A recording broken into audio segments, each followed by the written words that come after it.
Guys audio video clear तो बता दो एक बार। ऑडियो वीडियो क्लियर तो बता दो एक बार, फिर स्टार्ट करते हैं। एक second. Good morning, good morning. ठीक है ना, ऑडियो वीडियो क्लियर है ना? बस ठीक है। Okay okay okay. एक सुन जो बस।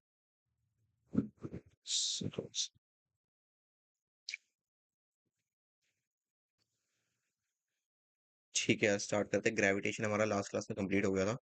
किसी को कोई डाउट है तो पूछ लो यहाँ पर। फिर आज का चैप्टर स्टार्ट करते हैं। Good morning, good morning.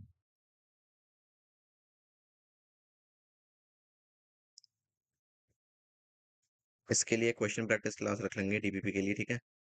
आज सॉलिड पढ़ते हैं इसकी, और क्या कहते हैं,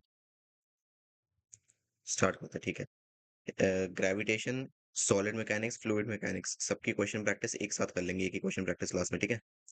गुड मॉर्निंग, गुड मॉर्निंग। ठीक है, डाउट नहीं ना? ठीक है, चलो स्टार्ट करते हैं। तो इस चैप्टर में प्रॉब्लम किस किस को आती है ये बताओ। टफ किस किस को लगता है? मेंटरशिप के बारे में बताइए, बाकी मैं तुम्हें बताता हूँ। हाँ कोई बात नहीं, स्टार्ट नहीं हो पा, ठीक है। मेंटरशिप के बारे में तुम्हें पता ही है, ज्वाइन कर लेना।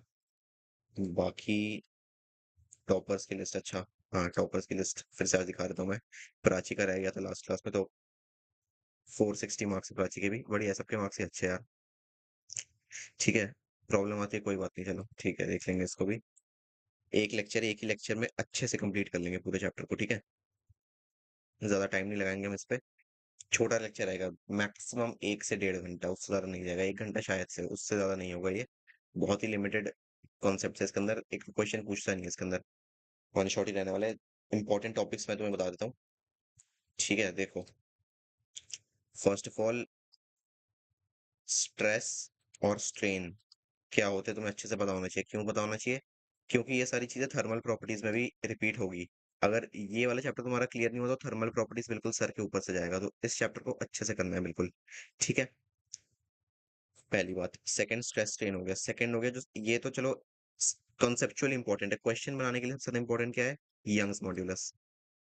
यंग्स मॉड्यूलस तो बहुत अच्छे से आना चाहिए तुम्हें। एक ही फॉर्मूला आता है इसका, वो फॉर्मूला तुम्हें अच्छे से आना चाहिए।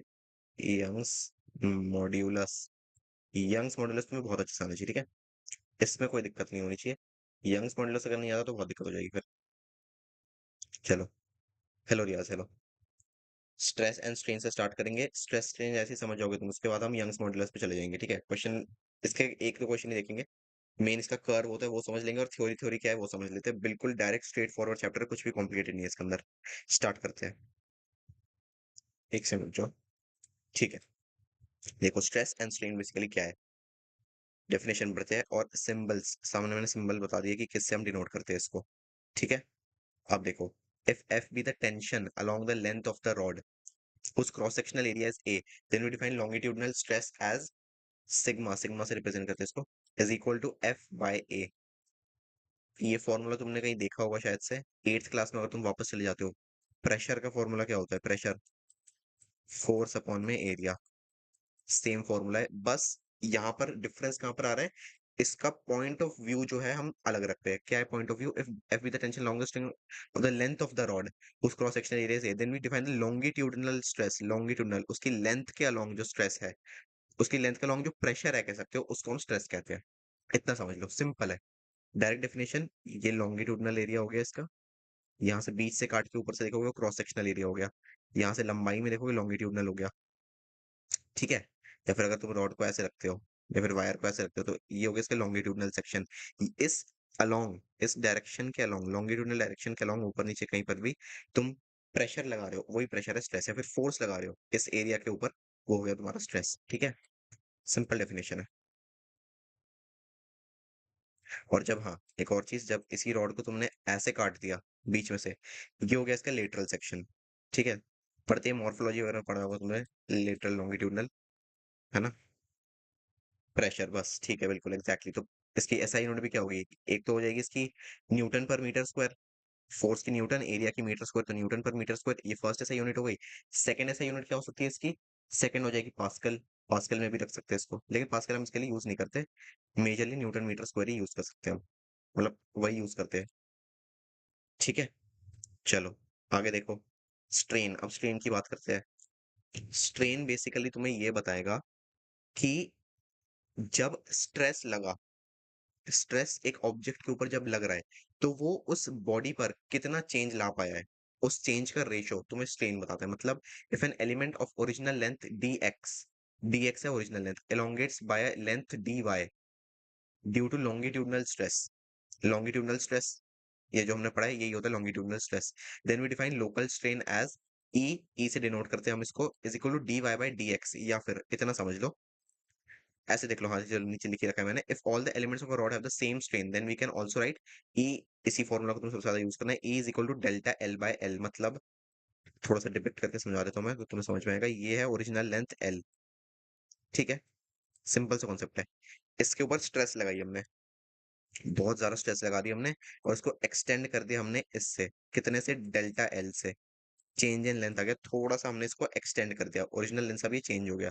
तो ये जो एक्सटेंशन हुआ है इसका, ये जो एक्सटेंशन हुआ है प्लस जो ओरिजिनल लेंथ है, इन दोनों का रेशियो निकालेंगे, इसी को हम कहते हैं स्ट्रेन। स्ट्रेस स्ट्रेन क्लियर हो गया, सिंपल बात, स्ट्रेस स्ट्रेन डिवाइड कर दो, यंग्स मॉडुलस आ जाता है, तुम्हारा चैप्टर टेक्निकली यहीं पर खत्म हो गया है। इससे ज्यादा चैप्टर में कुछ नहीं पढ़ना है तुम्हें, बस कुछ एक दो कॉन्सेप्ट एक्स्ट्रा पढ़ने हैं एंड क्वेश्चन प्रैक्टिस करने हैं बस, ये पूरे चैप्टर में चलने वाला है, इससे ज्यादा कुछ भी नहीं है, ठीक है। तो delta L is the change in length and L is the original length, simple बात।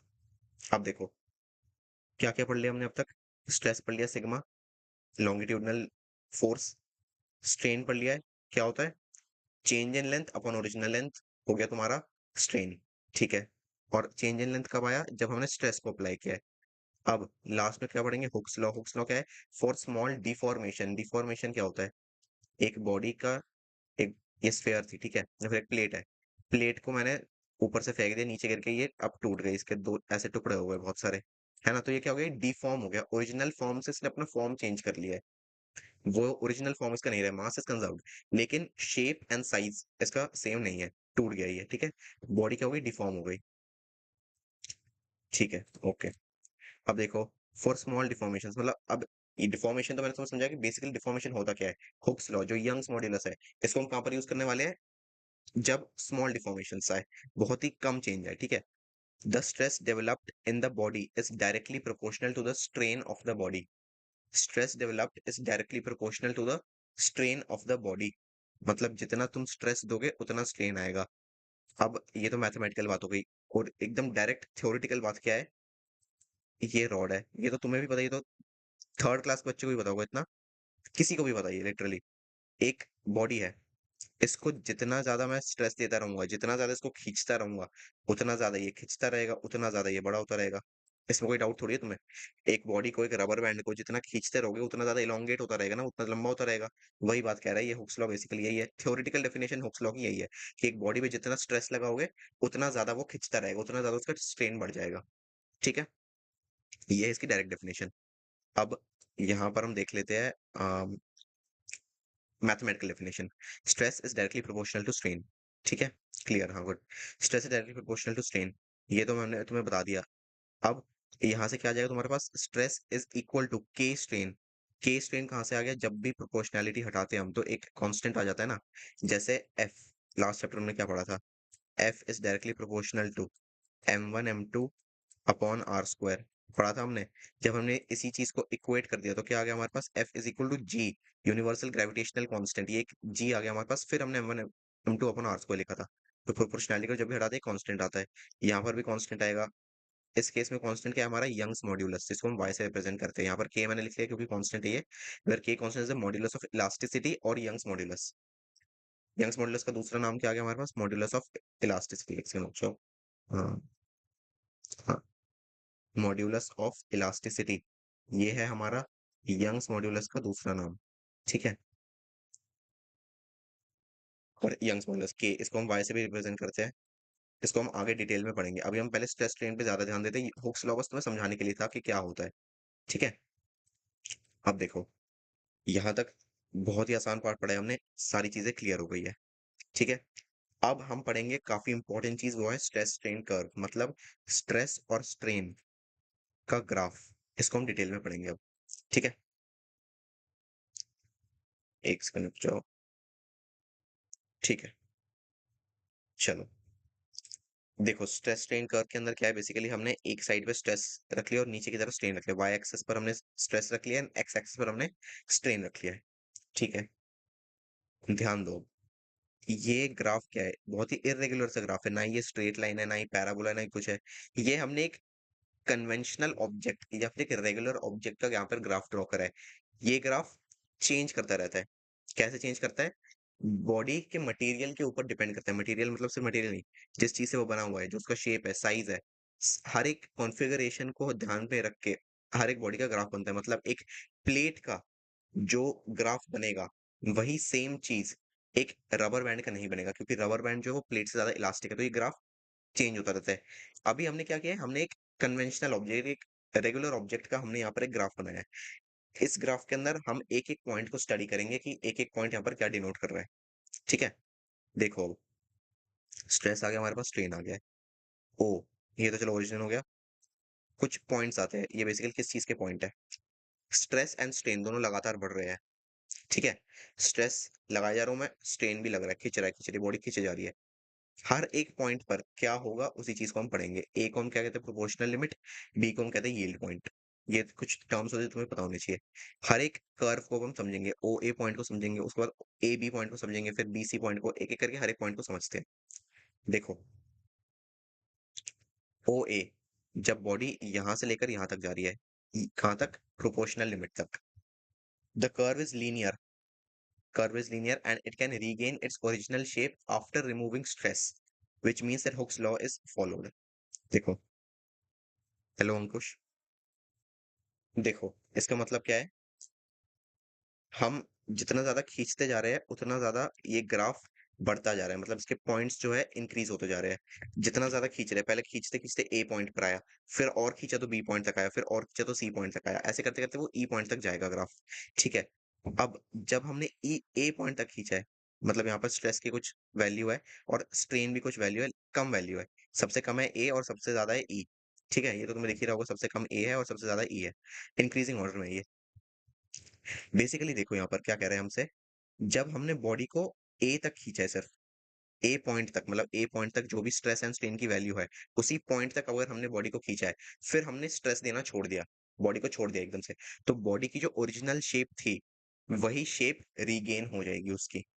जो बॉडी की ओरिजिनल शेप थी, उसी शेप एंड साइज में वापस आ जाएगी बॉडी। ठीक है, ऐसे केसेस तो मान लो रबर बैंड के हो गए, रबर बैंड हो गया, या फिर जो रबर की बॉल्स आती है, जो कंप्रेस भी हो जाती है, जो बाउंस होते हैं, वो वैसी टाइप की बॉल्स, जो कि इलास्टिक मटेरियल है। समझ लो, जैसे प्लेट हो गया, प्लेट के अंदर इलास्टिसिटी कुछ भी नहीं होती। एक प्लेट हो गया या फिर कोई वास हो गया, जैसे फ्लावर वास होता है ना, वो सारी चीजें टूट जाएगी, ब्रिटल है वो। बट हम अभी इलास्टिक नेचर की बात करते हैं, तो चैप्टर समझने में इजी होगा हमारे लिए।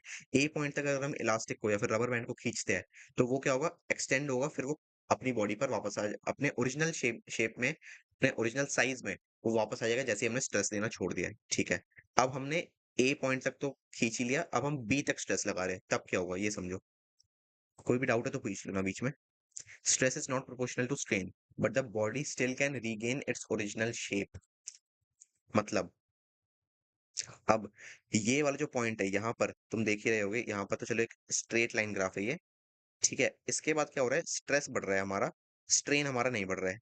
स्ट्रेन हमारा कांस्टेंट हो जाता है। ठीक है, stress is not proportional to strain, यहाँ पर स्ट्रेस एंड स्ट्रेन के बीच में कोई रेशियो नहीं बनता है, क्योंकि बॉडी एक पॉइंट तक पहुंच गई है, वो है प्रोपोर्शनल लिमिट। प्रोपोर्शनल लिमिट ए हमने जो पढ़ा है अभी, प्रोपोर्शनल लिमिट मतलब जहां पर स्ट्रेस और स्ट्रेन दोनों प्रोपोर्शनल है एक दूसरे से। अब एक पॉइंट आएगा जब स्ट्रेस और स्ट्रेन दोनों प्रोपोर्शनल होना बंद हो जाएंगे। इसका मतलब क्या है? इसका मतलब ये है कि तुम स्ट्रेस भले ही लगाते रहो, स्ट्रेन नहीं बढ़ने वाला। मतलब खुद सोचो ना, इलास्टिक को जब खींचते हो, रबर बैंड को जब खींचते हो, एक पॉइंट के बाद जब तुम फोर्स लगाए जा रहे हो, वो एक्सटेंड नहीं होता है, एक पॉइंट के बाद वो एक्सटेंड होना बंद हो जाता है। ठीक है, उसी पॉइंट तक तुम आ गए हो मान लो, एकदम मैक्सिमम पॉइंट तक नहीं, एक माइन्यूट लेवल पर, इनिशियल लेवल पर ही बॉडी जो है फिर खींचना बंद हो जाती है, चाहे तुम स्ट्रेस लगाते रहो। ठीक है, अब सारी बातें हमारी मेन होगी स्ट्रेस की। यहाँ से तुम जितना ज्यादा स्ट्रेस लगाते रहोगे, उतना ज्यादा बॉडी के अंदर चेंज आता रहेगा। स्ट्रेन के अंदर चेंज नहीं आएगा, बॉडी के अंदर चेंज आएगा। कैसे चेंज आएगा वो समझो। Stress is not proportional to strain, but the body still can regain its original shape. मतलब बी पॉइंट तक भी अगर तुम लेकर गए, बी पॉइंट तक भी अगर तुम लेके गए मतलब बॉडी के अंदर कोई चेंज नहीं आ रहा है, तुम स्ट्रेस लगा रहे हो बॉडी के अंदर चेंज नहीं आ रहा है, लेकिन फिर भी अगर तुम छोड़ देते हो तो बॉडी अपने ओरिजिनल शेप एंड साइज में आ जाएगी। सिंपल बात है। अब आता है B point, the yield point और the elastic limit on further increasing stress beyond point B, the body will have a permanent set after removing the stress. ये point हमारा इंपॉर्टेंट है। बी पॉइंट जो है ना, इसको हमने क्या कहा, यील्ड पॉइंट, मतलब ये अपने मैक्सिमम पॉइंट तक पहुंच चुका है। मैक्सिमम पॉइंट मतलब इसके बाद टूट नहीं जाएगा, बिल्कुल भी नहीं। मैक्सिमम पॉइंट जहां तक हम स्ट्रेस लगाते रहेंगे एंड बॉडी स्ट्रेस रिलीज करने के बाद अपनी ओरिजिनल फॉर्म में आ जाएगी। एक रबर बैंड जो है, रबर बैंड ही मान के चलो, इस केस में बहुत आसानी होगी समझने में।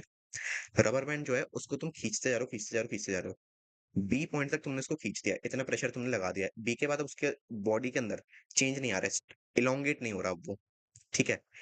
तुम्हें आया गुस्सा, तुमने और से लगा कि बॉडी इलोंगेट क्यों नहीं हो रही, तुमने और ज्यादा तेज खींच दिया, करते करते करते ये सी पॉइंट तक पहुंच गई बॉडी, सी पॉइंट तक। और ये जो हमारा सी पॉइंट है ना, सी पॉइंट को हम कहते हैं परमानेंट सेट। सी पॉइंट से तुम सीधा यहाँ पे ड्रॉ कर दो कि ये हो गया परमानेंट सेट। इसका मतलब क्या है, जैसे ही बी पॉइंट क्रॉस हो गया, बी पॉइंट जैसे ही क्रॉस हो गया, स्ट्रेस लगाते लगाते स्ट्रेन में कोई चेंज नहीं आया, मतलब तुम्हें दिखने को नहीं मिल रहा है कि बॉडी के अंदर चेंज आ रहा है, लेकिन इंटरनल चेंज आया है। इंटरनल चेंज की वजह से क्या होगा, अब बॉडी अपने ओरिजिनल शेप एंड साइज में नहीं आ पाएगी वापस। मतलब पहले बॉडी का शेप कुछ ऐसा था, ठीक है, रबर बैंड है, तुमने दोनों तरफ से खींचा, ये इतना आ गया, ये बी पॉइंट तक आ गया था, ठीक है। तुमने और खींचा, ये शायद रहेगा इतना ही रहेगा, ये इससे ज्यादा कुछ चेंज नहीं आएगा इसके अंदर।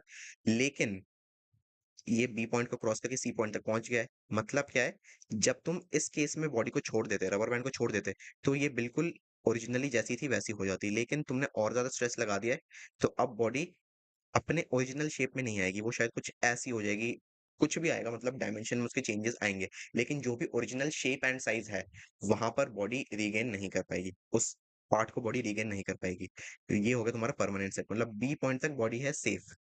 बी पॉइंट तक तुम जितना भी स्ट्रेस लगाओ बॉडी सेफ है, वो अपने ओरिजिनल पॉइंट तक आ जाएगी। बी को जैसे क्रॉस कर लिए बॉडी ओरिजिनल पॉइंट पर वापस नहीं आएगी, डायरेक्ट बात है।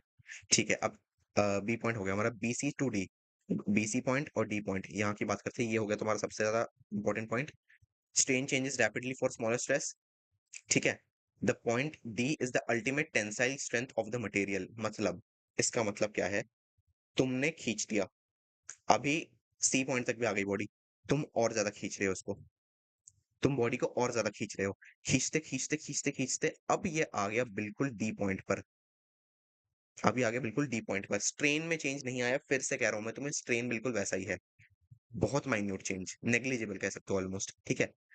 यहाँ पर दे रखा है मैंने, strain changes rapidly for smaller stress, ठीक है, strain changes rapidly for smaller stress. अब देखो, बॉडी एक पॉइंट तक आ गई है, अब सी पॉइंट को इसने क्रॉस कर लिया है, यहाँ पर ये आ गई अब डी पॉइंट पर। डी पॉइंट है इसकी ultimate tensile strength, ultimate tensile strength मतलब क्या है, इससे ज्यादा टेंशन अब बॉडी नहीं कैरी कर सकती अपने साथ, अपने मैक्सिमम स्ट्रेन तक बॉडी पहुंच चुकी है, स्मॉलर चेंजेस के साथ ही, लेकिन पहुंच चुकी है अपने मैक्सिमम स्ट्रेन पर। इससे ज्यादा बॉडी अब इलोंगेट नहीं हो सकती, बिल्कुल भी नहीं हो सकती, ठीक है। बी पॉइंट तक क्या था, यहाँ पर हम कह रहे थे कि मैक्सिमम इलोंगेशन आ गया है यहाँ तक, लेकिन एक थोड़ा थोड़ा चेंज आ रहा है, जिसकी वजह से बॉडी सी पर आई एंड अब वो ओरिजिनल शेप में नहीं आएगी, ये नेग्लिजिबल चेंज आता है बिल्कुल। सेम नेग्लिजिबल चेंज आया डी पॉइंट पर, बहुत ज्यादा विजिबल नहीं है, जैसे रबर बैंड ओरिजिनल है, ओरिजिनल शेप में और बी पॉइंट में तुम्हें विजिबली डिफरेंस पता चल रहा है कि हाँ यार डिफरेंस है, इलोंगेशन आया है। डी पॉइंट में वैसा केस नहीं होता है, डी और बी सी डी के बीच में, ठीक है। अब देखो, डी है इसकी ultimate tensile strength, ultimate tensile strength मतलब इससे ज्यादा, डी पॉइंट तक पहुंच गई है तो ठीक है, कोई दिक्कत नहीं है, वापस छोड़ भी जा तो एक अजीब शेप में वापस आ जाएगी, टूटेगी नहीं। डी पॉइंट से अगर तुमने इसको ज्यादा बढ़ा दिया, फोर्स को, टेंसाइल स्ट्रेंथ को तुमने डी पॉइंट से भी ज्यादा बढ़ा दिया अगर, बॉडी टूट जाएगी वहां पर, ठीक है, बॉडी वहां पर टूट जाएगी, बिल्कुल खत्म हो जाएगी। इससे ज्यादा रबर बैंड भी टूट जाता है ना एक टाइम के बाद, वही बात है ये, ठीक है। ई पॉइंट क्या था, फ्रैक्चर पॉइंट, जहां पर पहुंच के मतलब डी को क्रॉस करते ही, डी को क्रॉस करते ही ई पे आके बॉडी टूट गई है। अब देखो, the fracture point where the body breaks on applying further strain and stress at this point is called breaking stress. यहाँ पर जो स्ट्रेस अप्लाई हो रहा है ये होता है ब्रेकिंग स्ट्रेस, ठीक है। अब देखो, larger the separation between D and E, substance will be more ductile, lesser the separation between D and E, substance will be more brittle. मतलब समझो, डी के बाद मैंने क्या कहा, बॉडी के अंदर इलोंगेशन नहीं आएगा, ठीक है। डी के बाद बॉडी के अंदर इलोंगेशन अब नहीं आएगा, मतलब स्ट्रेन, विजिबल स्ट्रेन अब इसके अंदर आना बंद हो जाएगा।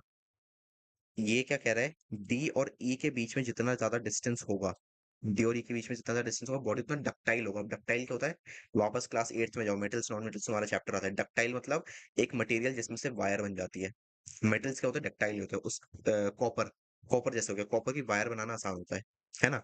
वही सेम चीज यहाँ पर कह रहा है, डक्टाइल है बॉडी, अगर डी और ई के बीच में गैप है, अल्टीमेट टेंसाइल स्ट्रेंथ और ब्रेकिंग स्ट्रेस के बीच में अगर गैप है, तो मतलब बॉडी अब स्ट्रेच होकर वायर बन जाएगी। अगर यही पार्ट कम है, मतलब बॉडी टूट जाएगी बिल्कुल। ऐसा केस किसके अंदर आता है हमारा, स्मॉल, जब स्मॉल है मान लो, ये केस आ गया तुम्हारा फ्रेजाइल बॉडीज के बारे में। फ्रेजाइल बॉडीज मतलब मान लो कांच की प्लेट, या फिर जो ग्लास होते हैं, क्रॉकरी सेट जो होते हैं ना तुम्हारे वैसे टाइप के, या फिर फ्लावर वास हो गया, है ना, प्लेट्स हो गई, ये सारी चीजें होती है, ये बिल्कुल टूट जाती है। या फिर प्लास्टिक हो गया, थोड़ा लो क्वालिटी प्लास्टिक होता है, टूट जाता है वो भी टाइम के बाद। ये सारी चीजें तुम्हारी टूट जाएगी डी के बाद, मतलब डी के बाद अल्टीमेट टेंसाइल स्ट्रेंथ के बाद तुमने थोड़ा सा भी और स्ट्रेस लगाया, बॉडी टूट जाएगी। लेकिन जो मेटल्स हो गए, कॉपर हो गया, ऐसी सारी चीजें हो गई, अल्टीमेट टेंसाइल स्ट्रेंथ के बाद ये वायर की फॉर्म ले लेती है। सिंपल बात है। ई, डी और ई पॉइंट के बीच में काफी ज्यादा गैप होता है इसके अंदर, इतना ही है इसके अंदर, इससे ज्यादा कुछ नहीं है। ये हो गया तुम्हारा पूरा ग्राफ का ऑब्जर्वेशन। ग्राफ हमारा यहाँ पर कंप्लीट हो जाता है। थोड़ा सा रिवाइज कर लेते हैं अब, क्योंकि हो सकता है पहली बार पढ़ रहे हो या फिर टफ लग रहा हो तुम्हें। ओ से लेकर ए पॉइंट, ओरिजिनल से ए पॉइंट तक बॉडी खिंच रही है, कोई दिक्कत वाली बात नहीं है, ठीक है। बी पॉइंट पर आने के बाद एक मैक्सिमम तुम्हारा यील्ड पॉइंट आ जाता है। कि मैक्सिमम यील्ड पॉइंट मतलब अब इसके आगे बॉडी को अगर तुम खींचते हो, तो ये अपनी ओरिजिनल शेप एंड साइज में वापस नहीं आ पाएगी। खिंच जाएगी लेकिन ओरिजिनल शेप एंड साइज पे वापस नहीं आएगी। ठीक है, तुमने खींच दिया इसको, नेग्लिजिबल खींच रहा है, बहुत ज्यादा भी नहीं खींच रहा है ये। अभी सी पॉइंट पर आ गई, ठीक है। सी पॉइंट पर आते ही बॉडी को तुम छोड़ दोगे अगर स्ट्रेस लगाना, तो अपने ओरिजिनल शेप एंड साइज पे वापस नहीं आ पाएगी, थोड़ा डिफॉर्मेशन आ जाएगा बॉडी के अंदर। ठीक है, अगर तुम खींचते खींचते खींचते खींचते डी तक लेकर चले गए, नेग्लिजिबल स्ट्रेन आ रहा है, बढ़ रहा है स्ट्रेन, लेकिन अब ये अल्टीमेट टेंसाइल स्ट्रेंथ पर आ गया। इससे ज्यादा तुम खींचोगे तो नहीं खींचेगी बॉडी, टूट जाएगी अगर ब्रिटल है तो। डी के बाद जो डक्टाइल मटेरियल्स होते हैं हमारे, जैसे हम वायर्स बनाते हैं, वो सारी चीजें इलोंगेट हो जाएंगी। जो ब्रिटल मटेरियल है, प्लेट्स, ग्लासेस, वास, वो सारी चीजें हमारी टूट जाएगी। या फिर लो क्वालिटी प्लास्टिक, ये सारी चीजें हमारी टूट जाएगी। ठीक है, इतनी बात हो गई हमारी ग्राफ की, इससे ज्यादा कुछ है नहीं। किसी को कोई डाउट तो नहीं है ना? डाउट है तो पूछ लो, वरना फिर जो थोड़े बहुत टर्म्स है यहाँ पर हमारे, elastic after effect, elastic fatigue and elastomers, ये क्या होता है इनको थोड़ा समझ लेंगे, फिर क्वेश्चन देखते हैं एक।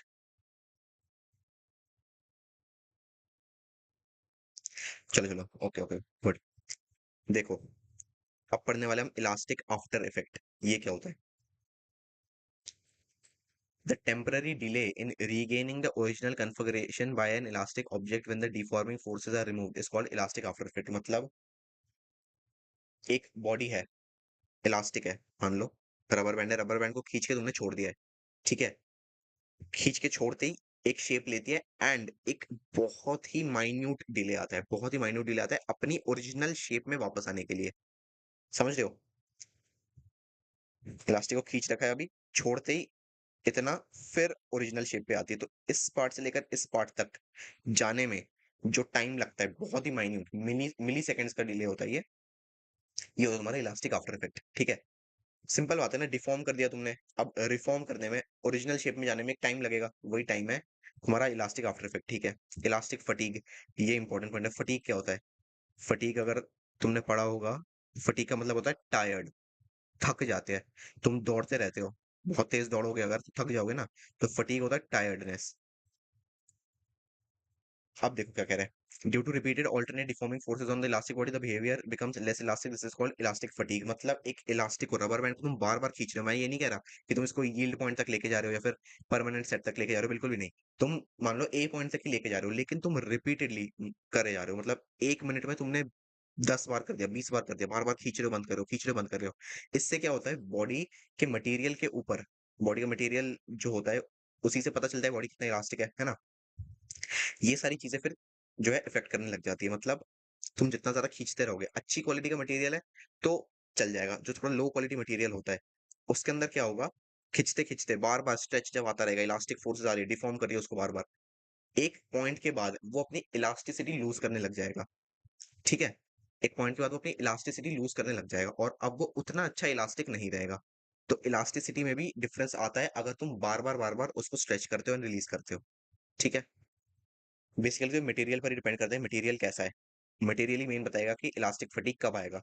बहुत अच्छा मटेरियल है, तो लेट आएगा इलास्टिक फटीग। अगर सस्ता मटेरियल है तो जल्दी आ जाएगा इलास्टिक फटीग। सिंपल बात है, मतलब इलास्टिक जो है वो थक गया है, अब वो खींच नहीं पा रहा है और तुमने इतना ज़्यादा खींच दिया उसको। इतनी सिंपल सी बात है। इलास्टोमर क्या होते हैं? Substances like tissue of aorta, heart में, रबर, इरेज़र रबर कुछ भी हो गया मान लो, can be stretched to cause large stains नहीं स्ट्रेन्स, लार्ज स्ट्रेन्स, ठीक है? सिंपल बात है। इलास्टोमर्स क्या होता है? टिश्यू ऑफ एओर्टा, रबर, इनको तुम खींच के लार्ज स्टेन्स में ला सकते हो, स्टेन्स पर, एंड मेजरली तुम कह सकते हो कि इनका जो है डी से लेकर ई तक का जो गैप है, ये काफ़ी ज़्यादा है। ई कुछ यहाँ पर होगा इसका, डी ई के बीच में अच्छा खासा गैप है, ठीक है? सिंपल बात है। ये हो गया, तो थ्योरेटिकल क्वेश्चन देखते हैं क्योंकि इसके ऊपर थ्योरेटिकल क्वेश्चंस बनेंगे एंड एक और टाइप का क्वेश्चन बनेगा, वो तुम्हें डीपीपी में दे दूँगा। वो ऐसा टाइप का क्वेश्चन बनेगा कुछ, एक सेकंड रुक जाओ। अभी मैंने तुम्हें क्या बताया था? यंग्स मॉडुलस क्या होता है? देखो नोट सिखाता हूँ तुम्हें, याद नहीं है तो। बुक्स लो देखो। यंग्स मॉडुलस क्या होता है? स्ट्रेस बाय स्ट्रेन, ठीक है? स्ट्रेस बाय स्ट्रेन, इसको सिग्मा बाय ई भी लिखते हैं, ठीक है? तुम्हें ग्राफ दे दिया, ग्राफ के अंदर यहाँ पर तुम जाओगे, यहाँ पर तुम्हें स्ट्रेस की कुछ वैल्यू मिलेगी, तुम नीचे आओगे तुम्हें यहाँ से स्ट्रेन की कुछ वैल्यू मिलेगी, ठीक है? इन दोनों को डिवाइड करके तुम्हें यंग मॉडुलस निकालना पड़ेगा। ऐसे टाइप के क्वेश्चंस आएंगे, इससे ज्यादा कुछ आएगा नहीं ग्राफ से रिलेटेड। या फिर पूछ लेगा थ्योरेटिकल क्वेश्चंस कि इस पॉइंट पर क्या होता है, उस पॉइंट पर क्या होता है, ऐसे थ्योरेटिकल क्वेश्चंस डायरेक्टली पूछ लेगा तुमसे, ठीक है? अब देखो क्वेश्चन देखते हैं, एक इंटरेस्टिंग क्वेश्चन है। A wire suspended from the ceiling, दीवार है ना, दीवार ऊपर सीलिंग, सीलिंग से एक वायर को तुमने लटका दिया, ठीक है? उसको तुम खींच रहे हो एफ फोर्स है, the force exerted by the ceiling on it is equal and opposite to the weight, third law of Newton, force exerted by the ceiling is equal and opposite to the weight, then tensile stress क्या होगा हमारा? Tensile stress at any cross section A of the wire is F by A. ये मैंने तुम्हें पहले बताया था, stress क्या होता है तुम्हारा? डायरेक्टली एफ बाय ए, पूरी बॉडी पर इक्वल एंड अपोजिट लगा रहा है ये, मतलब स्ट्रेस जो स्ट्रेन जो है पूरी बॉडी पर सेम है, तो जो स्ट्रेस आएगा तुम्हारा, ये क्या आएगा तुम्हारा? F by A, F by ए, ठीक है? ये वाला ऑप्शन करेक्ट है। बाकी देख लो, तो stress at any cross section is zero, बिल्कुल भी नहीं। नीचे से बॉडी को फोर्स लगा रहे हैं ना, एरिया ऑफ क्रॉस सेक्शन तो कांस्टेंट है, बॉडी का एरिया तो हमेशा होता है। एक ऑब्जेक्ट है कुछ भी, उसका एरिया तो हमेशा रहता ही है ना, उसके साथ एरिया थोड़ी कम हो जाता है, तो area of cross section same है। क्वेश्चन में हमें क्या देखा है? हमें एफ फोर्स भी लगा रहे हैं, जब एफ फोर्स लगा रहे हैं, एरिया ऑफ क्रॉस सेक्शन है, तो स्ट्रेस जीरो कैसे हो सकता है? दोनों पॉजिटिव वैल्यूज है, ये ऑप्शन तो बिल्कुल गलत है। Tensile stress at any cross section area of the wire is 2f by A, क्यों 2f बाय ए क्यों? एफ बाय ए तो होता है ना डायरेक्ट फॉर्मूला, और tension eight any cross section A of the wire is 2f, नहीं 2f नहीं, F, सिर्फ एफ, ठीक है? ये क्वेश्चन तुम होमवर्क कर लो, आसान क्वेश्चन है, हिंट दे देता हूँ मैं थोड़ा सा। क्या कह रहे थे? Volume of wire means constant subject to the stress, value of Poisson ratio of the material of the wire. Poisson ratio का निकाला है, पॉइजन रेशियो क्या होता है मैं तुम्हें बता देता हूँ, क्वेश्चन तुम कर लेना। डेल्टा आर बाय आर, एक से जो delta R by R divided by delta L by L, क्या है? ये सारी चीजें बता देता हूँ। ये रॉड हो गई तुम्हारी, ये हो गया लॉन्गिट्यूडनल, लंबाई में लॉन्गिट्यूडनल, तो ये हो गया इसका एल, ऊपर से काटोगे ये हो गया आर, ठीक है? आर, तो डेल्टा जब स्ट्रेन लग रहा है, स्ट्रेन लग रहा है, जब स्ट्रेस लगा रहे स्ट्रेन लगेगा, स्ट्रेन लगने के बाद इसमें आर में कुछ चेंज आएगा, वो हो जाएगा डेल्टा आर, लेंथ में कुछ चेंज आ जाएगा, वो हो जाएगा डेल्टा एल, ठीक है? तो डेल्टा एल डेल्टा आर इन दोनों का रेशियो निकाल के तुम्हें सॉल्व करना है इस क्वेश्चन को, ठीक है? और हमें क्वेश्चन में क्या देखा है? वॉल्यूम इज कांस्टेंट, मतलब वॉल्यूम जो है उसका जीरो है। बाकी एक और हिंट दे देता हूँ, वॉल्यूम ऑफ क्या कह रहे हैं हमसे? वॉल्यूम ऑफ वायर, वायर की शेप क्या होती है? सिलेंडर, सिलिंड्रिकल शेप होती है, तो वॉल्यूम क्या होती है? Pi R square L, pi R square L, इसको डिफरेंशिएट करके जो इसकी रेगुलर वैल्यू है उसके साथ इसको ऐड करना और वी को जीरो रख देना, क्वेश्चन बन जाएगा तुम्हारा, डायरेक्ट क्वेश्चन है बिल्कुल। नेक्स्ट क्लास में डिस्कस कर लेंगे इसको। यंग्स मॉडुलस ज्यादा इंपॉर्टेंट टॉपिक है, इस पे ध्यान देते हैं। यंग्स मॉडुलस क्या होता है, शियर क्या होता है, बल्क मॉडुलस क्या होता है, सारी चीजें एक बार में पढ़ के खत्म कर देंगे हम, ज्यादा टफ है नहीं ये चैप्टर, ठीक है? आसान ही है बिल्कुल, डायरेक्ट डायरेक्ट चीजें हैं। एक सेकंड रुक जाओ। अम, हाँ ठीक। डाउट तो नहीं है ना किसी को? हाँ ठीक है, no doubt, okay good. Young's modulus, shear और बल्क मॉड्यूलस क्या होता है देख लेते हैं। देखो, यंग्स मॉड्यूलस अभी हमने देख लिया बार बार। The ratio of the stress to strain in the linear elastic limit is called Young's modulus, बता चुका मैं तुम्हें पहले ही। स्ट्रेस और स्ट्रेन का रेशियो, स्ट्रेस हो गया सिग्मा, स्ट्रेन हो गया ई। इसका एक फॉर्मूला आ गया जो कि काफी इंपॉर्टेंट फॉर्मूला है, जो कि पूरे चैप्टर में यूज होने वाला है, सबसे ज्यादा इंपॉर्टेंट फॉर्मूला है ये तुम्हारा। एफ एल, फोर्स इनटू जो भी ओरिजिनल लेंथ है बॉडी की, divided by area of cross section, into जो भी डेल्टा एल आया है स्ट्रेन की वजह से, स्ट्रेन की वजह से जो भी डेल्टा एल आया है। ठीक है, सिंपल बात। अब देखो, यंग्स मॉडुलस तुमने समझ लिया क्या होता है। शियर स्ट्रेस, शियर स्ट्रेन और शियर मॉड्यूलस, ये सारी चीजें देख लेंगे, फिर लास्ट में देख लेंगे बल्क मॉड्यूलस, फिर क्वेश्चन देखेंगे सारे। ठीक है, चैप्टर तुम्हारा अभी खत्म हो जाएगा, मतलब 1 घंटा भी नहीं लगेगा आज के लेक्चर में तो, क्योंकि बहुत ही direct to the point chapter है ये।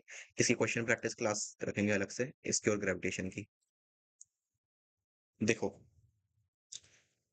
यंग्स मॉडुलस हो गए shear stress. A force F acts parallel to a surface area A, पहले हम क्या कह रहे थे, पहले हम क्या कह रहे थे, लॉन्गिट्यूडनल स्ट्रेस के अलोंग, लॉन्गिट्यूडनल स्ट्रेस के along, longitudinal sorry longitudinal force जब हम लगा रहे थे बॉडी के ऊपर, along a cross sectional area A, वो होता था उसका रेगुलर स्ट्रेस। शियर स्ट्रेस क्या है, जब फोर्स एफ क्या है, सरफेस एरिया से, एरिया, सरफेस एरिया से पैरेलल फोर्स तुम लगा रहे हो, ये होता है तुम्हारा शेयर स्ट्रेस। ठीक है, ये सिर्फ बेसिक नॉलेज के लिए बता रहा हूँ, इसके ऊपर क्वेश्चन बहुत कम चांसेस के ऊपर क्वेश्चन बनेगा। क्वेश्चन अगर बनता भी है तो सिर्फ और सिर्फ इस फॉर्मूला के बेस बनता है क्वेश्चन, एफ एल अपॉन ए डेल्टा एल, इसके ऊपर ही क्वेश्चन बनेगा और कहीं नहीं बनता क्वेश्चन। ये सिर्फ जनरल नॉलेज के लिए मैं तुम्हें बता रहा हूँ, क्योंकि दे रखा है एनसीईआरटी के अंदर। शेयर स्ट्रेन क्या होता है, स्ट्रेस है तो स्ट्रेन भी आएगा, simply measure of deformation caused by shear stress, deformation. Strain हम क्या पढ़ते हैं, पहले बताया था मैंने तुम्हें, बॉडी के अंदर चेंज कितना आया स्ट्रेस की वजह से, तो वही सेम चीज है शेयर स्ट्रेन भी। It is the angular displacement of a plane within the material indicating how much one layer has moved relative to another, क्योंकि पैरेलल है तो लेयर्स आ जाती है। खुद सोचो, एक स्क्वायर है मान लो, स्क्वायर के अलोंग पैरेलल फोर्स क्या होती है, इसकी जो लेयर के अलोंग फोर्स है उसकी बात हो रही है ना, स्क्वायर। और क्यूब हो गया, क्यूब के अंदर क्या होता है,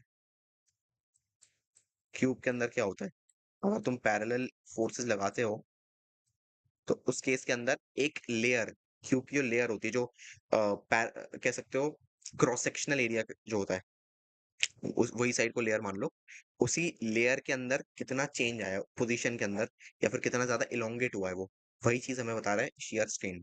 ठीक है, सिंपल शेयर मतलब पैरेलल, शेयर जहां पर भी है तुम्हें समझो, स्ट्रेस हो, स्ट्रेन हो, मॉडुलस हो, मतलब पैरेलल लग रही है फोर्स। अब देखो, मॉडुलस समझ ले, शेयर मॉडुलस क्या होगा, अभी हमने देखा था यंग्स मॉडुलस क्या था, यंग्स मॉडुलस क्या था, स्ट्रेस और स्ट्रेन को डिवाइड कर दिया, है ना, स्ट्रेस और स्ट्रेन को डिवाइड कर दिया। यहाँ पर देखो, shear modulus also known as the modulus of rigidity, ये इंपॉर्टेंट पॉइंट है थ्योरेटिकल पॉइंट ऑफ व्यू से। मॉड्यूलस ऑफ रिजिडिटी कहते हैं हम किसको, शेयर मॉड्यूलस को। Is the ratio of shear stress to shear strain, shear stress और shear strain का रेशियो निकालोगे हो जाएगा shear modulus of in a material. ठीक है, it measures the material's ability to resist shear deformation. Simple है, वही है ना मॉड्यूलस, जो मैंने तुम्हें बताया था स्टार्टिंग में। ज्यादा इंपॉर्टेंट नहीं है ये, बेसिक नॉलेज के लिए तुम्हें पता होना चाहिए। सिर्फ सिंपल क्या क्या बातें करी हमने यहाँ पर, शेयर जहां पर भी लग जाए मतलब parallel, force parallel to the cross sectional area, that's it. अब देखो, अब आता है बल्क मॉड्यूलस। बल्क मॉड्यूलस थोड़ा सा इंपॉर्टेंट टॉपिक है। ठीक है, बल्क मॉड्यूलस को ध्यान से समझना। The bulk modulus is a measure of a material's resistance to uniform compression, compress compress करते हैं ना बॉडी को कंप्रेशन से, रेजिस्टेंस। ठीक है, it is a ratio of bulk stress to bulk strain. जब भी मॉड्यूलस आ जाए, मॉड्यूलस मतलब क्या, स्ट्रेस और स्ट्रेन का ratio, a higher bulk modulus indicates that the material is less compressible, मतलब जितना ज्यादा बल्क मॉड्यूलस बढ़ेगा उतना ही कम बॉडी का कंप्रेशन होगा, जितना ज्यादा बल्क मॉड्यूलस उतना कम कंप्रेशन, इनवर्सली प्रोपोर्शनल। ठीक है, अब एक चीज का ध्यान दो यहाँ पर जो इंपॉर्टेंट है, वो क्या है कि हाईली कंप्रेसिबल ऑब्जेक्ट्स क्या होते हैं तुम्हारे, हाईली कंप्रेसिबल ऑब्जेक्ट्स क्या होते हैं, वाटर, गैस, गैसेस क्या होती है हाईली कंप्रेसिबल होती है, solids on the other and क्या होता है, मुश्किल होता है उनको कंप्रेस करना, मतलब जितना आसान होता है, जैसे पानी को क्या है, या फिर गैस मान लो, यहाँ पर एक गैस है, मॉलिक्यूलर फॉर्म में लिख लेता हूँ मैं इसको, यहाँ पर मान लो गैस है इस कंटेनर के अंदर, इस गैस को कंप्रेस करना आसान रहता है।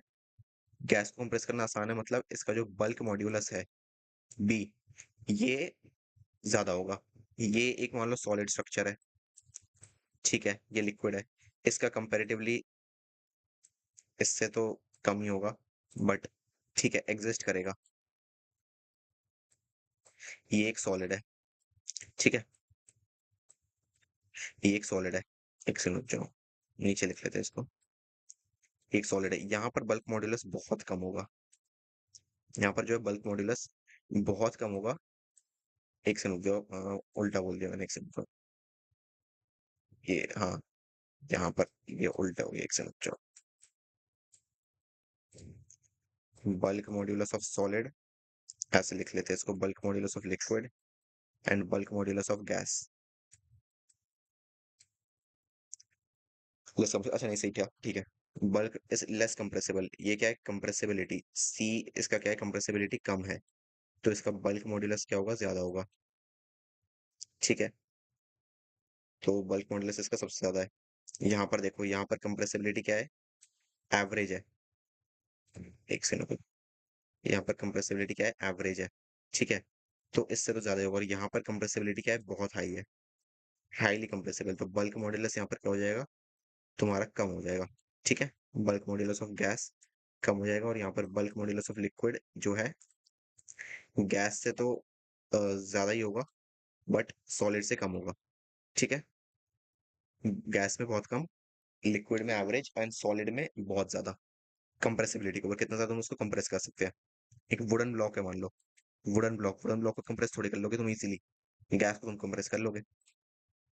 सिंपल बात, फॉर्मूला देख लो इसका।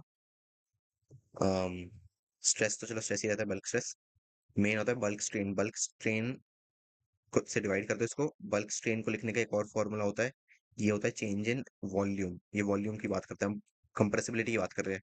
कंप्रेसिबिलिटी किसके अंदर होता है, सॉलिड लिक्विड गैस के अंदर।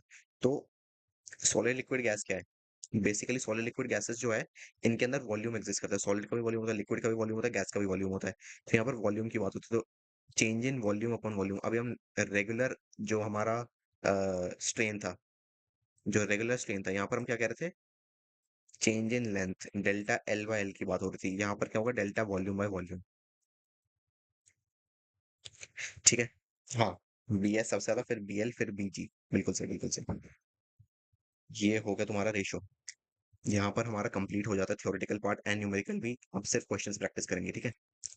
क्वेश्चन प्रैक्टिस से तुम्हारा समझ आएगा कितने, एक दो तीन चार पाँच छः, छः क्वेश्चन है, अच्छे क्वेश्चन है सारे, ध्यान से देखते हैं इसको। देखो, wire of length L and radius R, ठीक है, is clamped at one end, on stretching the other end, clamped at one end मतलब एक एंड को हमने जोड़ रखा है, वो स्टेबल नहीं है, सिर्फ एक ही एंड से हम उसको खींच सकते हैं, इतनी बात है। विद द फोर्स एफ, ठीक है, the increase in length is L, small L, original length है L, increase in length is small L, if another wire of same material but of length 2l, but of length 2l, length क्या है 2l, and radius 2r, एक से 2r, ठीक है। Stretch the force 2f, मतलब length भी twice हो गई, रेडियस भी ट्वाइस हो गया, फोर्स भी ट्वाइस हो गई। इंक्रीज इन लेंथ क्या होगा, देखो सिंपल, दोनों के केस में यंग्स मॉडुलस लिखो। फर्स्ट वायर का यंग्स मॉडुलस क्या होगा, y is equal to F by A upon L by L, small L by L या फिर डेल्टा एल बाई एल। ये तो यंग्स मॉडुलस का फॉर्मूला भी देखा था हमने। अब देखो, फोर्स तो एफ है, हमें बता दिया। क्या कह रहे हैं हमसे, वायर है, वायर मतलब सिलेंडर, सिलेंडर का एरिया क्या होता है, क्रॉस सेक्शनल एरिया क्या होता है सिलेंडर का, पाई आर स्क्वायर। सर्कल है ना, सर्कल की साइड से ले लो एक, इसको क्रॉस सेक्शनली तुम काटते हो वायर को, ऊपर से देखोगे तो सर्कल दिखेगा ना, तो सर्कल का एरिया क्या होता है, पाई आर स्क्वायर, तो एरिया की जगह हमने लिख लिया पाई आर स्क्वायर। इसको तुम सॉल्व कर तो क्या आएगा, F L, force into original length upon pi R square into जो भी इलोंगेटेड लेंथ है, ठीक है। ये फर्स्ट वायर का है। सेकेंड वायर का अगर तुम सॉल्व करते हो, क्या कह रहे हैं हमसे बेसिकली, द इंक्रीज, एक सेकंड रुक जाओ, कहाँ गया पॉइंट, द इंक्रीज इन, ठीक है, if another wire of same material, if another wire of same material, बहुत इंपॉर्टेंट पॉइंट, सेम मटेरियल है मतलब यंग्स मॉड्यूलस हमेशा सेम होगा। यंग्स मॉड्यूलस मैंने तुम्हें फिर से कहा था, सिर्फ और सिर्फ मटेरियल पे डिपेंड करता है। यंग्स मॉड्यूलस जो है वो मटेरियल पर डिपेंड करता है, स्ट्रेस स्ट्रेन पर डिपेंड नहीं करता। यंग्स मॉड्यूलस मेजरली मटेरियल पर डिपेंड करता है। स्ट्रेस स्ट्रेन मतलब फोर्स, लेंथ, एरिया इन चीजों पे डिपेंड करता है, मटेरियल जिससे बना हुआ है उस पर डिपेंड करता है मेनली। तो यंग्स मॉडुलस दोनों का सेम है, मतलब इस केस में भी सेम फॉर्मूला लिखेंगे, एंड जो हमारी फर्स्ट वायर का यंग्स मॉडुलस है उसके साथ इसको इक्वेट कर देंगे क्योंकि यंग्स मॉडुलस सेम है। ठीक है, तो F L upon pi R square L is equal to F L upon pi R square L dash. L dash, L dash क्यों, देखो बेसिकली एफ एल यहाँ अपॉन पाई आर स्क्वायर क्यों लिखा है, यहाँ पर क्या है, टू एफ, नीचे था टू, सारे टू से टू कैंसिल आउट हो गए हैं। ठीक है, टू से टू सारे कैंसिल आउट हो गए हैं। अब हमसे क्या कह रही है, the increase in its length, increase in its length क्या है, स्मॉल एल से हमने इंक्रीज इन लेंथ या फिर डेल्टा एल को जो है हमने स्मॉल एल से रिप्रेजेंट कर रखा है यहाँ पर, तो एल डैश आएगा इसका डेल्टा एल, है ना। टू से टू सारे कैंसिल आउट हो गए, इन दोनों का यंग्स मॉडुलस सेम है तो इक्वेट कर देते हैं। जब तुम इन दोनों को इक्वेट करोगे तो एफ से एफ कट जाएगा, एल से एल कट जाएगा, पाई आर स्क्वायर से पाई आर स्क्वायर कट जाएगा। इसका मतलब क्या, L dash is equal to L. Simple, मतलब जो change in length first wire में आएगा वही same change in length second wire में भी आएगा। ठीक है, सिंपल बात। क्यों, क्योंकि यंग्स मॉड्यूलस सेम है और फोर्स, लेंथ, रेडियस, बाकी सारी चीजें भी जो है रेशियो के अंदर सेम है। तो बेसिकली फाइनल आंसर हमारा क्या आएगा, चेंज इन लेंथ दोनों बॉडीज में सेम है बिल्कुल। ठीक है, यंग्स मॉडुलस सेम है, चेंज इन लेंथ भी सेम है। अब देखो ये वाला क्वेश्चन देखो, अ स्टील केबल, एक सेकंड पेन चेंज कर लेता हूँ मैं। Steel cable with radius 2 centimetre, metre में कन्वर्ट कर दो, इमीडिएटली मीटर में कन्वर्ट करो, कन्वर्जन में नहीं फंसना है, फिर से कह रहा हूँ कन्वर्जन में अगर फंस गया तो बहुत गलती हो जाएगी। ऑप्शंस देखो, ऑप्शंस में तुम देखोगे 4.10 to the power 5, 4.10 to the power 4, power की बात हो रही है तो कन्वर्जन तो बहुत इंपॉर्टेंट है। Steel cable with radius 2 centimetre supports a chair lift at a ski area. ठीक है, if the maximum stress is not to exceed इतना, मतलब मैक्सिमम स्ट्रेस तुम्हें दे दिया है, सिग्मा तुम्हें दे दिया है, the maximum load the cable can support is, maximum load the cable can support कितना होगा, फोर्स, फोर्स हमसे पूछ रहा है। ठीक है, स्टील केबल का रेडियस दे दिया हमें, चेयर लिफ्ट को इसने पकड़ रखा है। अब देखो ध्यान से, मैक्सिमम लोड जो है वो फोर्स से हमें निकालना है। ठीक है, स्ट्रेस हमें दे रखा है, क्रॉस सेक्शनल एरिया भी हम निकाल लेंगे, कैसे निकालेंगे, स्टील केबल है, केबल वायर, रेडियस तुम्हें दे रखा है, पाई आर स्क्वायर से रेडियस निकाल लो। तो फोर्स अपॉन एरिया क्या होता है, स्ट्रेस, तो यहां से तुम्हारा फोर्स कितना आ जाएगा, स्ट्रेस मल्टीप्लाइड बाय एरिया। तो स्ट्रेस इंटू एरिया कर दिया हमने यहाँ पे, स्ट्रेस इंटू एरिया, स्ट्रेस कितने 10 टू पावर 8 क्वेश्चन में गिवन है, इनटू एरिया कितना होगा pi R square, pi radius कितने 2 सेंटीमीटर, 2 सेंटीमीटर को मीटर में कन्वर्ट करो कितना आएगा 0.02, 0.02 का square is equal to F, F कितना आएगा, बहुत ही सिंपल, सॉल्व कर लो इसको, 4 pi into 10 to power 4 newton. ठीक है, direct answer, 4 pi into 10 to power 4 newton, direct answer.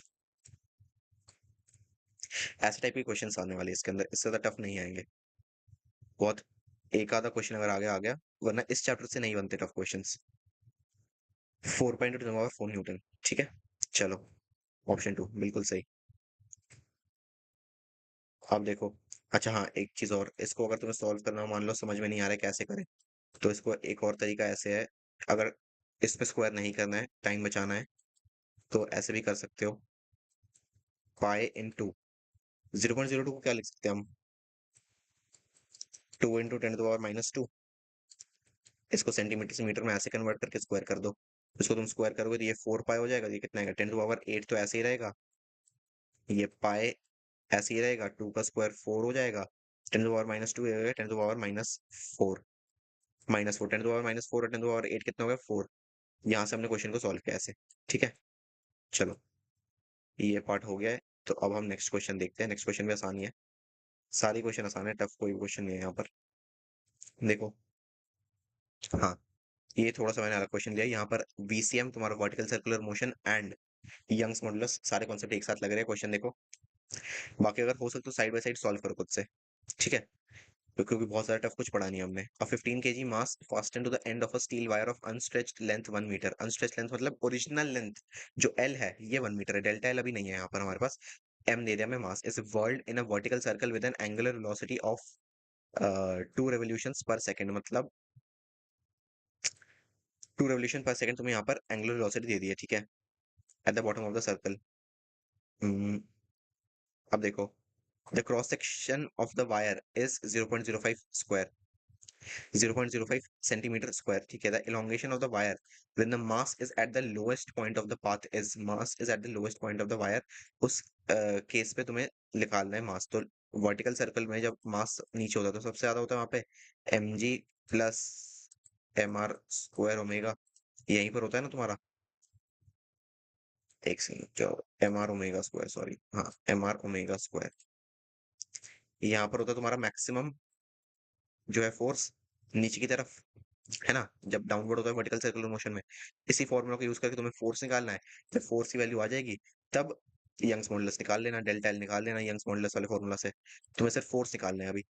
तो एफ एट लोवेस्ट पॉइंट कितना होता है, MG plus M R omega square, है ना। एक सेकंड रुको। विद एंगुलर वेलोसिटी ऑफ, ये एंगुलर वेलोसिटी नहीं है, फ्रीक्वेंसी होगा तुम्हारा।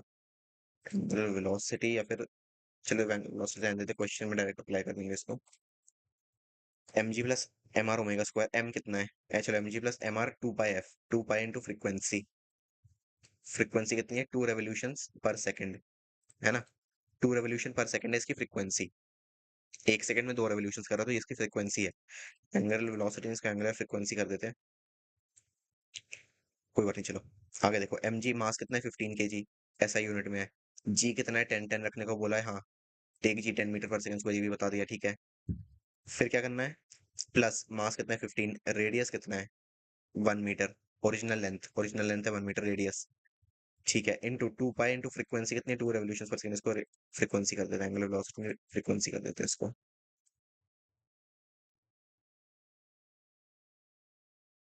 विद अ फ्रीक्वेंसी, ठीक है।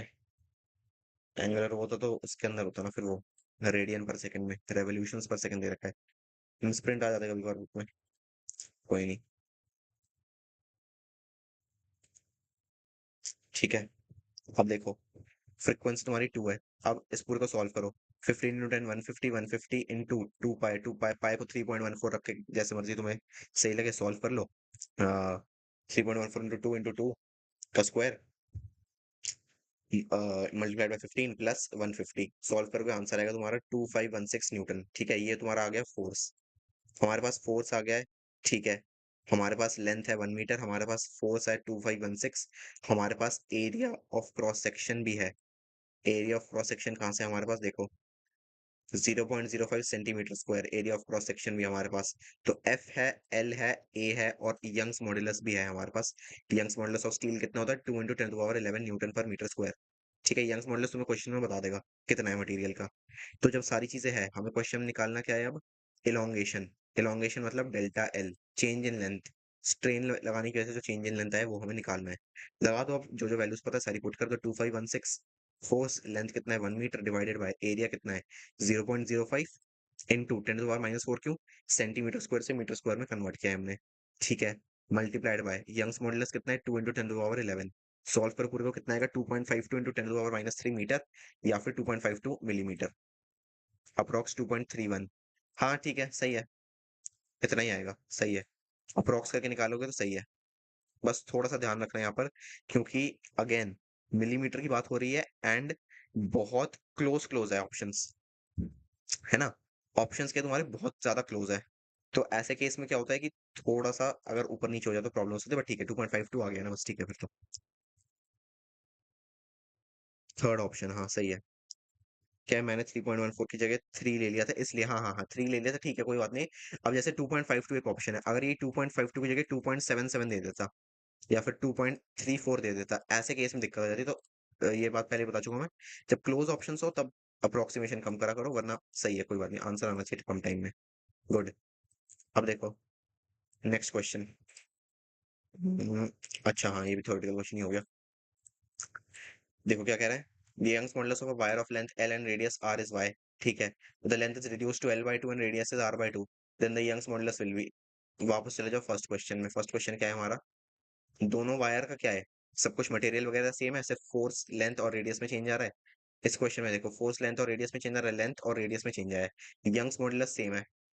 Young's modulus of a wire of, ठीक है, length is reduce to, same wire का ही हमने लेंथ रिड्यूस कर दिया। अब पहले एल था तो एल हो गया, रेडियस को हमने कर दिया हाफ।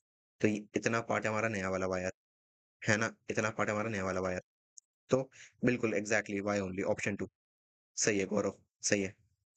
सबका सही है। Y, option two Y. Simple direct question. ठीक है, हो गया ना हमारा ये वाला पार्ट भी। बस ये देखो, बल्क मॉडुलस का क्वेश्चन देख लेते हैं। The average depth of Indian Ocean is about 3000 metre. मतलब हाइट दे दी तुम्हें, ठीक है। The fractional compression delta V by V of water at the bottom of the ocean is. Fractional compression at the bottom of the ocean, ठीक है। उसके लिए हमें क्या निकालना पड़ेगा? देखो सारी चीजें, एक फॉर्मूला यहाँ पर नहीं आता, ये लिक्विड वाले में आएगा तुम्हारे फ्लूइड मैकेनिक्स में। फ्लूइड मैकेनिक्स में बेटर आता है ये, बट ठीक है, अभी समझ लो इसको। प्रेशर का एक फॉर्मूला होता है, वो क्या होता है? Density, acceleration due to gravity, height of liquid, जितना भी उसका हाइट है, ठीक है। रो जी एच, रो जी एच, ये होता है तुम्हारा प्रेशर का फॉर्मूला, ठीक है। प्रेशर को यूज करके हम निकालने वाले हैं, मतलब प्रेशर रो जी एच को यूज करके वाले प्रेशर को निकालेंगे। प्रेशर और बल्क मॉड्यूलस हमारा डेल्टा वी बाई भी निकल जाएगा, ठीक है। अब देखो, ध्यान दो यहाँ पर। प्रेशर क्या था? रो जी एच। सॉल्व करो डायरेक्ट। रो कितना है तुम्हारा? डेंसिटी ऑफ, सॉरी, हाइट कितनी है यहाँ पर? 3000 मीटर, ठीक है। जी एक्सेलरेशन ड्यू टू ग्रेविटी 10 रखने को बोला है, इसको 10 रख दो। एंड एच, सॉरी, रो, रो क्या है? Density of water. Density of water कितनी होती है? 1000 केजी पर मीटर क्यूब, एसआई यूनिट के अंदर। तो डेंसिटी ऑफ वाटर 1000 केजी पर मीटर क्यूब है। ये नेक्स्ट चैप्टर में बहुत ज्यादा काम आएगा, पहले ही बता चुका मैं तुम्हें। 3000 इंटू 10 इंटू 10,000 करोगे, 3 into 10 to the power 7 newton पर मीटर स्क्वायर। ये है प्रेशर।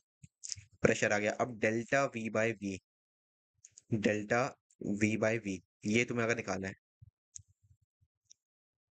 टू, टू ऑप्शन आ रहा है। नहीं, सेकंड ऑप्शन गलत है भावना। देखो, डेल्टा वी बाई वी क्या होता है तुम्हारा? Pressure upon bulk modulus. Pressure divided by bulk modulus, ठीक है। प्रेशर क्या है? अरे प्रेशर स्ट्रेस मान लो तुम्हारा, बल्क स्ट्रेस हो गया तुम्हारा प्रेशर, इतना समझ लो, ठीक है। बल्क स्ट्रेस हो गया तुम्हारा प्रेशर, और बल्क स्ट्रेन तो डेल्टा वी बाई वी होता है। ऑप्शन थ्री है सही, गुड।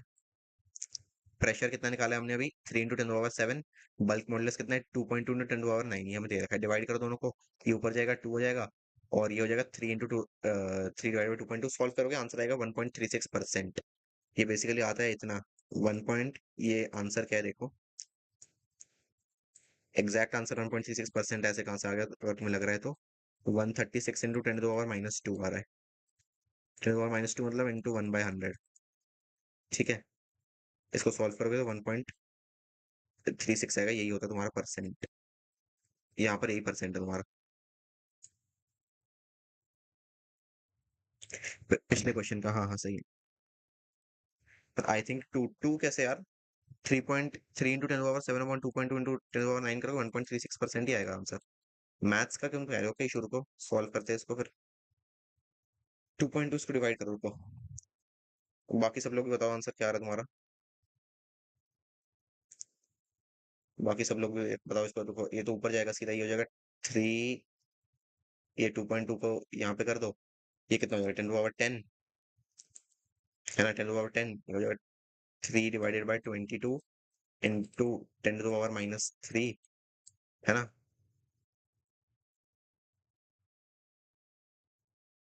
बताओ, कोई दिक्कत है यहाँ पर? सॉल्व को कितना आता है ये? 0.136। रुको रुको रुको, 0.136 आएगा ना? जीरो, पॉइंट लगेगा 1 आएगा, कितना आएगा ये? 66 के पास, हाँ ठीक है, 1.36 ही तो आएगा। इंटू 10 to the power -3 करोगे तो 30 परसेंट से करना है ना, परसेंट तो इंटू 100 करना है। 10 to the power -3% में पूछा है तो इंटू 100 कर दो, इंटू 100, मतलब 0.136 इंटू 10 to the power -1, कितना आएगा आंसर? 1.36, सही तो है? 1.36%। एग्जैक्ट 1.36 ही आ रहा है, बिल्कुल बिल्कुल बिल्कुल 1.36 ही आ रहा है। गौरव एक बार चेक कर लो, अगर डाउट है तो फिर बताना, देख लेंगे इसको। 1.36 आना चाहिए यार, सॉल्व करके भी देख ले अभी तो। चलो लास्ट क्वेश्चन देख लेते हैं एक बार, ठीक है। Okay, how much pressure should be applied on the नहीं ऑन, एक सेकंड जाओ। On a litre of water, 1 litre पानी में कितना प्रेशर अप्लाई करना है if it is to be compressed by 0.1%, 0.1% अगर इसको कंप्रेस करना है तो कितना प्रेशर लगाए, मतलब प्रेशर पूछ रहे हैं हमसे, बल्क स्ट्रेन पूछ रहे हैं, बल्क स्ट्रेस पूछ रहे हैं हमसे, ठीक है। और बल्क स्ट्रेन हमें दे दिया, बल्क स्ट्रेन होता है डेल्टा वी बाई वी, वही होता है कितना कंप्रेस करना है हमें उसको, है ना। तो डेल्टा वी बाई वी कितना है, 1/100, सॉरी 1/1000, क्योंकि 0.1% है, 0.1% को 1/1000 लिख सकते हैं ना हम, वही चीज है, ठीक है। चलो अब देखो, pressure is equal to bulk stress is equal to bulk modulus into bulk strain, ठीक है। तो delta V by V, bulk modulus कितना है हमारे पास, 2100 पास्कल, मेगा पास्कल कितना होता है, मेगा, मेगा क्या होता है, 10⁻⁶ होता है मेगा। हमें ऐसा यूनिट पास्कल में लिखना है, ठीक है। पास्कल न्यूटन मीटर सेम बात है, न्यूटन पर मीटर स्क्वायर और पास्कल सेम बात है, एग्जैक्ट सेम चीज है। तो मेगा पास्कल को 2100 को रेगुलर में लिखोगे तो 2100 इंटू 10⁻⁶ पास्कल हो गया, ठीक है। मेगा पास्कल से हटा के कन्वर्जन कर लिया, multiplied by delta V by V कितना होता है, 0.1%, 0.1% कितना होता है, 0.1/100, which is also equal to 1/1000, 1/1000, ठीक है। अब देखो 1/1000 जब तुम्हारे पास आ गया है, 1/1000 को तुम 10⁻³ नहीं ले सकते, 1/1000 10⁻³ तो होता है, इसलिए यहाँ पर हमने डेल्टा वी बाई वी की जगह लिख दिया 10⁻³, 10⁻³ इंटू 6 कितना होगा, 10⁻3, तो एक 2100 इंटू 10⁻3 क्या आएगा answer, 2100 kilo pascal, 2100 kilo pascal. अब खुद देखो ना, 1 इंटू 10⁻³ ग्राम कितना होता है, 1 किलोग्राम। तो यहाँ पर 2100 इंटू 10⁻³ कितना होगा, 2100 kilo pascal, kilo to the power 3 होता है ना किलो, तो ये हो गया किलो पास्कल, ठीक है। बस हो गया, क्या बोलता मैंने, 1 घंटा लगेगा, 1 घंटे में चैप्टर खत्म हो जाएगा, हो गया हमारा चैप्टर खत्म, है ना। हाँ, सही है रियाज आंसर, बट तुम्हें यहाँ पर देखना है कि ऑप्शन में हमें क्या दे रखा है, kilo pascal, kilo pascal, mega pascal, mega pascal. First option बिल्कुल सही है, वेरी गुड। चैप्टर यहाँ पर हमारा खत्म हो जाता है। डीपीपी, इसकी क्वेश्चन प्रैक्टिस क्लास अलग से लगवा दूंगा, कल शायद से तुम्हारी फ्लूइड्स की भी क्लास है ना, कल फ्लूइड पढ़ेंगे। और लास्ट में एक चीज मैं तुम्हें बता देता हूँ, जो लोग लेट आए हैं या फिर जो लोग अभी भी लास्ट तक देख रहे हैं लेक्चर को, उनको मैं एक चीज बता देता हूँ। आज हमारा, एक सेकंड रुक जाओ,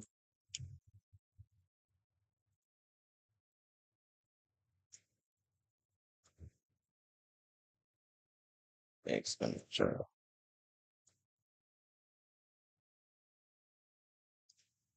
2 मिनट और रुक जाओ, तो फिर मैं क्लियर कर देता हूँ, उसके बाद चले जाना तुम लोग।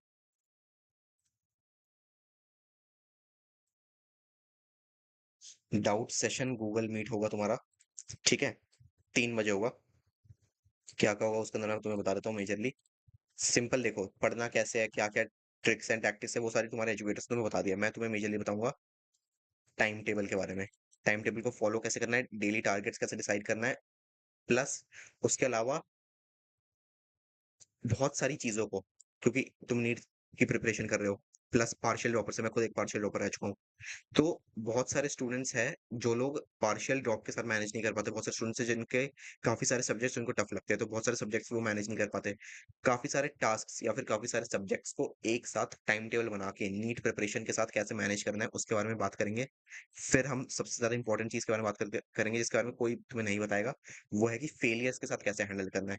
फेलियर्स मतलब एक स्मॉल लेवल पर तुम क्वेश्चन प्रैक्टिस करने बैठते हो, वहां पर भी अगर तुमसे 10 क्वेश्चन नहीं बन रहे, वो भी एक फेलियर है। और अगर तुम्हारे टेस्ट में भी जितना तुम सोच के बैठे थे उतने मार्क्स भी अगर नहीं आ रहे, वो भी एक फेलियर है। तो ऐसे टाइप के फेलियर से डीमोटिवेट ना होकर तुम्हें कैसे रेगुलरली कंसिस्टेंट रहना है, वो सारी चीजें बताऊंगा। और लास्ट में थोड़े से जो है बैकअप ऑप्शंस में तुम्हें बता दूंगा कि नीट के अलावा और नीट के साथ साथ तुम्हें क्या क्या बैकअप ऑप्शंस भी रेडी रखने चाहिए और क्यों रखने चाहिए, उसकी इंपॉर्टेंस क्या है, वो मैं तुम्हें बता दूंगा। देखो, डीमोटिवेट करना तुम्हें मेरा मोटिव बिल्कुल भी नहीं है। मैं तो ऑफ कोर्स हम यहाँ पे है ही इसलिए ताकि तुम्हारा नीट क्लियर हो, लेकिन एक प्रैक्टिकल वे में अगर हम सोचते हैं तो काफी सारी चीजें तुम्हें रखनी पड़ेगी साइड में नीट के अलावा। उसके बारे में हम बात करेंगे जब मीट होगा, तभी तुम समझ जाओगे, ठीक है। तो टेलीग्राम पे बहुत सारे बच्चों ने रजिस्टर कर तो दिया था, देखते कौन कौन आता है। 3 बजे आ जाना तुम लोग, मीट तुम्हारा हो जाएगा। लिंक जो है वो मैं टेलीग्राम चैनल पे दूंगा, तो अगर तुम टेलीग्राम पे नहीं हो तो टेलीग्राम ज्वाइन कर लो, ठीक है? टेलीग्राम चैनल में मैं तुम्हें लिंक दे दूँगा। किसी को कोई डाउट है तो बताओ, वरना फिर लेक्चर को एंड करते हैं।